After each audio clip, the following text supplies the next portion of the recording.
غفلت کی زندگی تب ختم ہوتی ہے جب آپ کے اندر سنجیدگی پیدا ہوتی ہے. اور یہ سنجیدگی کب پیدا ہوتی ہے؟ یہ اس ٹائم پیدا ہوگی جب آپ کے اندر احساس ہوگا کہ میرا وقت ضیاع ہو رہا ہے. آپ کے اندر اس چیز کا احساس پیدا ہو جائے گا کہ واقعی میرا وقت، میرا قیمتی ٹائم ہے وہ ویسٹ ہو رہا ہے. جب وقت ضائع ہونے پر تکلیف ہونے لگے تو آپ شکر ادا کیا کیجیے، کیونکہ آپ کا شمار دنیا کے خوش قسمت ترین لوگوں میں ہونے لگا ہے.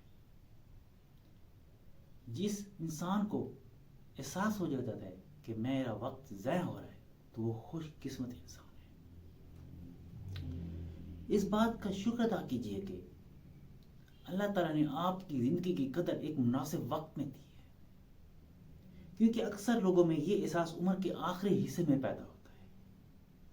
اس وقت احساس کرنے کا کوئی فائدہ نہیں ہوتا، ٹائم گزر چکا ہوتا ہے. جب ٹائم گزر جاتا ہے پھر آپ کو لمبا سفر طے کرنا پڑتا ہے. پھر لمبا سفر طے کرنے میں کافی مشقت اور تکلیفیں آتی ہیں. جب آپ کو احساس ہو جاتا ہے کہ میرا وقت ضائع ہو رہا ہے تو پھر آپ کی ایک قیمتی لائف سٹارٹ ہو جاتی ہے. حضرت واصف رحمۃ اللہ علیہ فرماتے ہیں، غافل کی آنکھ تب کھلتی ہے جب وہ بند ہوتی ہے. اگر آپ کی آنکھ کھل گئی ہے تو پھر آپ خوش قسمت ہیں اور آپ لمبے راستے سے بچ گئے. جو کافی مشکلات، مشقتیں، تکلیفیں آنی تھیں اس سے آپ کا بچاؤ ہو گیا. لمبا راستہ اس وقت اختیار کریں جب اس کو اختیار کرنے کی ضرورت ہو. یہ طے کیجیے کہ میں اپنے وسائل کہاں کہاں استعمال کر رہا ہوں. میرا کیریئر کیا ہے، میرا مستقبل کیا ہے،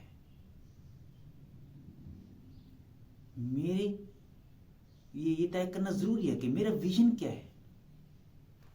جو ہم اپنی زندگی کے معاملات میں صاف گو ہو جاتا ہے اس کے لیے زندگی کے اہم فیصلے کرنا بہت آسان ہو جاتا ہے. وقت ضائع کرنے والا اصل میں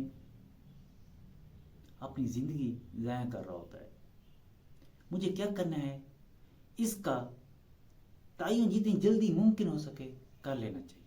اس طرح زندگی آسان ہو جاتی ہے. آپ جو لینے جا رہے ہیں اسے دیکھیے کہ یہ چیز اس سے مطابقت رکھتی ہے یا نہیں رکھتی. جب انسان کو پتہ ہوتا ہے کہ مجھے کیا کرنا ہے وہ بہت غیر ضروری کاموں سے بچ جاتا ہے، اس کا ٹائم بچ جاتا ہے، اس کے لیے آسانی پیدا ہو جاتی ہے. بہت سے ایسے ہیں جنہوں نے اپنے ضرورت سے زیادہ پیسہ کما لیا ہوتا ہے، حالانکہ انہیں پیسے کی ضرورت نہیں ہوتی،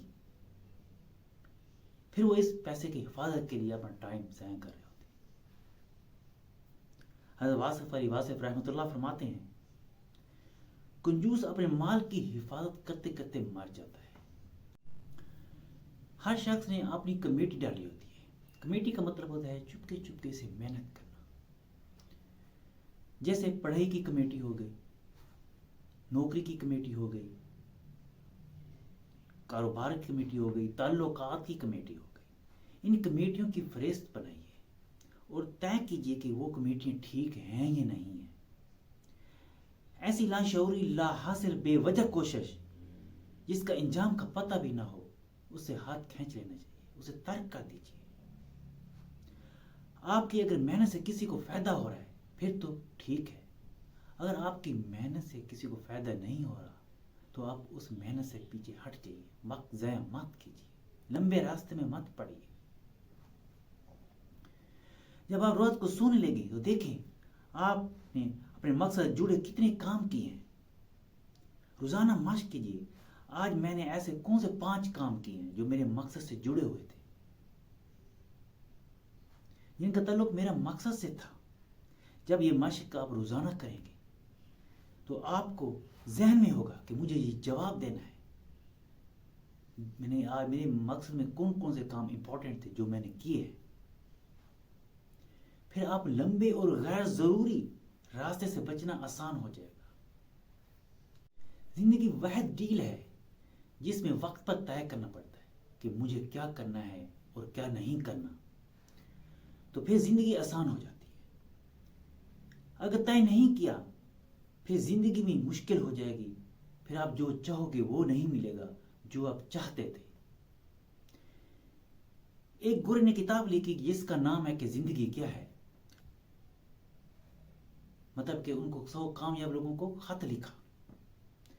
ان میں کئی لوگوں نے خط کا جواب نہیں دیا، کئی نے معذرت کر لی۔ اس نے یہ تمام باتیں اپنی کتاب میں لکھ لی اور کہا کہ کتنی عجیب بات ہے، دنیا میں اتنے لوگ ہیں جن کو پتہ ہی نہیں کہ زندگی کیا ہے۔ اس نے ایک جیل کے قیدی کو خط لکھا کہ زندگی کیا ہے۔ اس قیدی نے جواب دیا کہ آزادی کا نام زندگی ہے، کہ جو چیز نہ ہو وہ زندگی ہے۔ جب تک کوئی چیز چھین نہ جائے آپ سے، آپ کو احساس نہیں ہوتا زندگی کا۔ چھیننے کے بعد پتہ چلتا ہے کہ میں نے کتنا لمبا راستہ طے کیا ہے، کاش میں یہ لمبا راستہ طے نہ کرتا، اپنی انرجی ضائع نہ کرتا، اپنا وقت ضائع نہ کرتا۔ جب یہ طے ہو جاتا ہے کہ زندگی میں کیا چاہنا ہے، پھر آدمی مسافر کی طرح سفر کرنا شروع کر دیتا ہے، پھونک پھونک کر، احتیاط سے، کیونکہ اس کو احساس ہو چکا ہوتا ہے کہ جو لمبا راستہ ہے کتنا کھٹن اور مشکل ہوتا ہے، تکلیف دہ ہوتا ہے۔ اس لیے ہمیں چاہیے کہ ہم اس لمبے راستے سے بچیں، اپنے آپ کو بچائیں اس